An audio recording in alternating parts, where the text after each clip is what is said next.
বাবা আমি ক্লাসে। ও হ্যালো দিদি, তুমি আমার বাবার চেয়ারে বসে আছো কেন? তুমি কি জানো আমার বাবা এখানকার বস? আমার ছেলে একদম ঠিক কথা বলেছে। আর তোমার সাধারণ জ্ঞান নেই যে অন্যের চেয়ারে বসতে নেই? আর আমি যদি আমার স্বামীকে গিয়ে বলি যে তুমি তার চেয়ারে বসে আছো, তাহলে তোমার চাকরি নিয়ে টানাটানি পড়ে যাবে। তাই এর থেকে ভালো তুমি এখান থেকে চলে যাও। মা একদম ঠিক কথা বলেছে। তুমি কি শুনতে পাচ্ছ না? উঠে দাঁড়াও বলছি।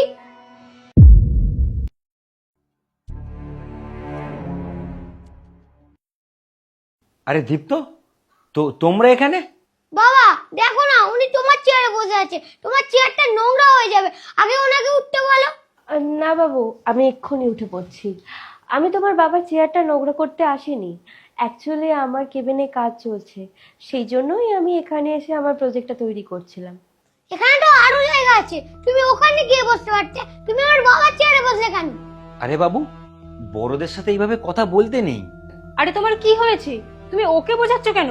তুমি ওই মেয়েটাকে বলো ও তোমাকে না জানিয়ে তোমার কেবিনে চলে এসেছে।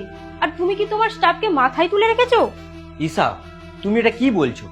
বাচ্চাদের বোঝানো উচিত বড়দের সাথে এইভাবে কথা বলতে নেই, আর তুমি ওর সাথ দিচ্ছ।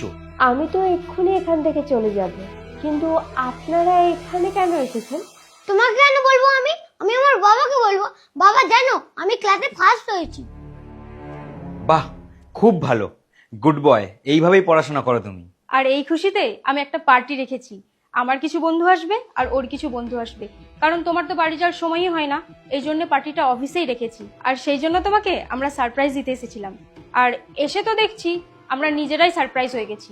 হ্যাঁ মা, তুমি একদম ঠিক কথা বলেছো। আমার কিছু বন্ধু আসবে। আর বাবা তুমি এনাকে বলে রাখো, ইনি যেন সমস্ত ব্যবস্থা করে রাখে। দীপ্ত, আমি তোমাকে কতবার বলছি উনি বয়সে বড়, ওনার সাথে ভালোভাবে কথা বলো। আর তুমি এইভাবে খারাপভাবে কথা বলছো। এইসব তো আমরা শেখাইনি। যাই হোক, তোমরা পার্টি করবে তো আমি ব্যবস্থা করছি। আরে তুমি কেন করবে? তুমি এই কোম্পানির বস, তুমি তোমার স্টাফকে বলে দাও। ঈশা, আমি এই কোম্পানির বস হলেও স্টাফ আমার চাকর নয়। আমার নিজের কাজটা আমাকে নিজেই করতে হবে। তোমরা এখানে বসো, আমি এক্ষুনি আসছি। তুমি এখন এখানে দাঁড়িয়ে আছো, যাও এখান থেকে। যাচ্ছি। আর তাছাড়া তুমি আমার সাথে এইভাবে কথা বলছো কেন? তোমার বাবা তো আমার সাথে এইভাবে কথা বলতে তোমাকে বারণ করলো। আর আর তোমাকে আমি একটা প্রশ্ন জিজ্ঞেস করতে পারি? হ্যাঁ বলো। তোমার হাতে ওটা আইফোন?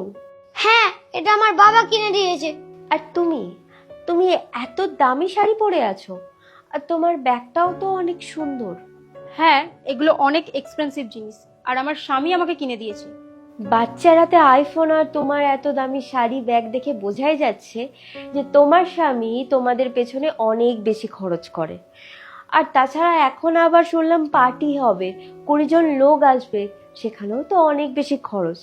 আচ্ছা, তোমাদের মনে হয় না তুমি তোমার স্বামীর আর তুমি তোমার বাবার অনেক বেশি খরচা করছো? হ্যাঁ, ওটা আমার বাবা, আর আমার বাবার টাকা আমি যত খুশি খরচ করতে পারি। তোমারটা এটা কি? ওটা আমার স্বামী আর এর বাবা।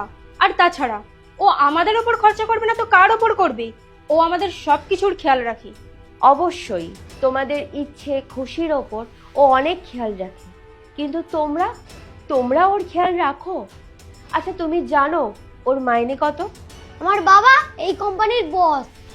বাবু, তোমার বাবা এই কোম্পানির বস নয়। তোমার বাবা আমার আন্ডারে কাজ করে, তোমার বাবা আমার পিএ। আর তাছাড়া তোমাদের সব আলাদের কাছে ওর মাইনেটা অনেকটাই কম। আর তাছাড়া আমি তো এটাই ভেবে পাচ্ছি না যে ও এত কিছু ম্যানেজ কিভাবে করেছে। তুমি মিথ্যা কথা বলছো। আমি মিথ্যে কথা বলছি না, আর আমার মিথ্যে বলেও বা কি লাভ হবে? এখানে সিসিটিভি ক্যামেরা আছে, এটা দেখলেই তোমরা সবটা বুঝতে পারবে। আর তোমার বাবার মাইনে 20,000 টাকা। কি? 20,000 টাকা? তুমি নিশ্চয়ই মিথ্যে কথা বলছো। তুমি মিথ্যা কথা বলছো। আমার বাবা আমাদের দুজনকে কখনো মিথ্যা কথা বলে না। ঠিক বলেছ, ও তোমাদের মিথ্যে কথা বলতে চায়নি। ও শুধু তোমাদের বলতে পারেনি যে ওর মাইনেটা খুবই কম, কারণ তোমাদের খরচাটা অনেকটা বেশি বেড়ে গেছে। তোমরা যখন এখানে আসলে তার আগে আমাকে ও আড়াল থেকে ইশারা করে বলে দিয়েছে যাতে আমি সমস্ত সত্যি কথাটা তোমাদের না বলি, ওর সম্মানটা যেন বজায় থাকে। কিন্তু তোমাদের অ্যাটিটিউড দেখে আমি সমস্ত সত্যি কথাটা বলতে বাধ্য হয়েছি। আরে ও তো বাচ্চা, ওকে যেমন শেখানো হবে ও তেমনই শিখবে।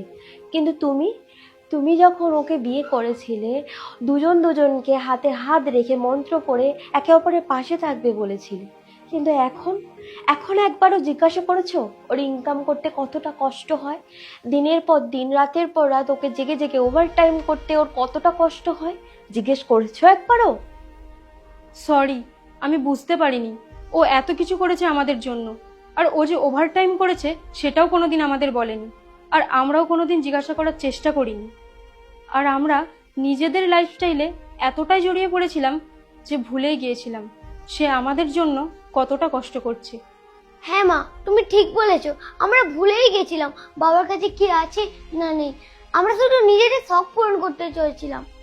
বাবারও তো কোনো না কোনো শখ আছে, কিন্তু বাবা নিজের শখ না পূরণ করে আমাদের উপর সব টাকা খরচ করে দেন। আর এবার থেকে আমরা এইসব শখ আর করবো না। ওর যত টাকা মাইনে আমরা সেটার মধ্যেই থাকবো, কারণ আমাদের দুজনের জন্য ওর খুশি সব থেকে আগে। ভালো কথা, তোমরা তোমাদের ভুলটা বুঝতে পেরেছো। আর বাবু, তোমার বয়সটা এখন খুবই কম, এখন তোমার পড়াশুনো করার বয়স। আর তুমি তো ক্লাসে ফার্স্ট হয়েছো, তার মানে নিশ্চয়ই তুমি খুব ভালো পড়াশুনো করো। আরও ভালো পড়াশুনো করতে হবে, তারপর তোমার বাবার মুখ উজ্জ্বল করতে হবে। আর এই বয়সে এত দামি ফোন ইউজ করার কি দরকার? তুমি একটু ওর খেয়াল রাখো।